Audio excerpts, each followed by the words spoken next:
Good, happy Thursday morning. I'm Riley King, and welcome to the Riley King Newscast. Let's get started.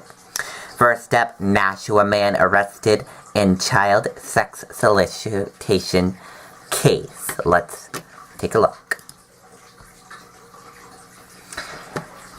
A 24-year-old man suspected of soliciting sex from a person under the age of 16 was arrested Tuesday, police said. Police named Timothy Millard as the suspect following an investigation based on a November 1st report. Police said the victim reported Millard solicited to engage in sexual conduct in Nashua. Millard knows the victim, police said.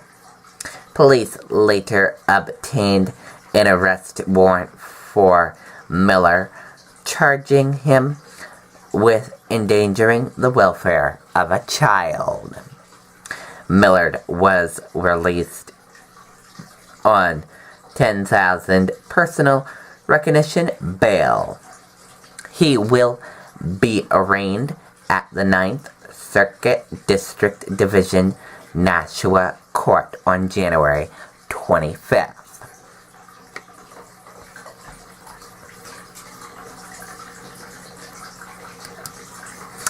Influenza teen's father guilty of identifying himself as police officer.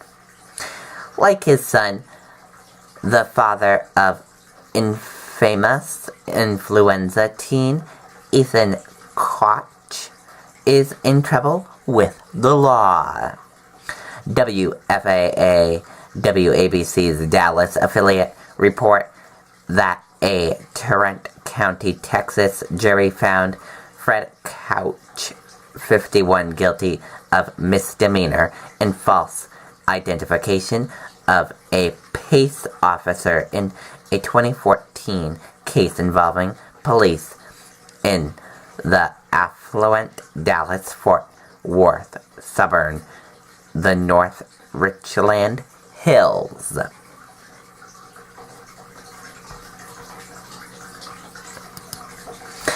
Nintendo releases Super Mario Run in high strikes moment for Japanese gaming giant.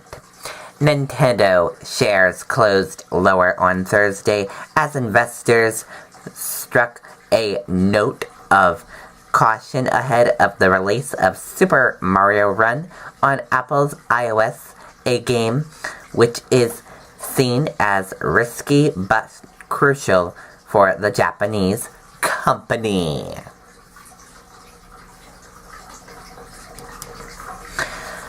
China installs weapons on contested South China Sea islands, report says. Let's take a listen to this video from CNN. This is the South China Sea, and these may not look like much, but these small, sparsely populated islands and reefs are at the center of a heated international dispute over land and water rights involving China, the United States, and much of Southeast Asia. Nearly a third of the world's trade passes through here on ships, and valuable gas and oil deposits are believed to lie below these waters. Vietnam, the Philippines, Malaysia, Brunei, and Taiwan all have competing claims to territory, but China is the most ambitious and the most aggressive. As you can see, China claims almost all of the sea, citing a historic boundary it calls the Nine-Dash Line. And over here, in a chain of islands called the Spratlys, China, and to some extent Vietnam, are rapidly building artificial islands, installing infrastructure, all to justify their territorial claims. Now let's zoom in, all the way in, on a reef here known as Fiery Cross. Satellite photos from the Asia Maritime Transparency Institute reveal just how much China has transformed this reef into a fully fledged island, reclaiming over 2 million square meters, adding lighthouses, even an airstrip. And just a few steps away, zoom into a different story. San Kay Island, controlled by Vietnam. The AMTI says Vietnam expanded the island here by more than 50%, adding defensive positions, gun emplacements, and trenches. And less than 12 kilometers from here, Taiwan controls Taiping Island. It's little more than a runway with a medical clinic, but it helps justify Taiwan's claim to the region. The dispute also spills out into the seas themselves. Anyone crossing these waters might run into Chinese military ships on drills, U.S. Navy boats conducting freedom of navigation operations, or fishermen from Vietnam, China, or the Philippines.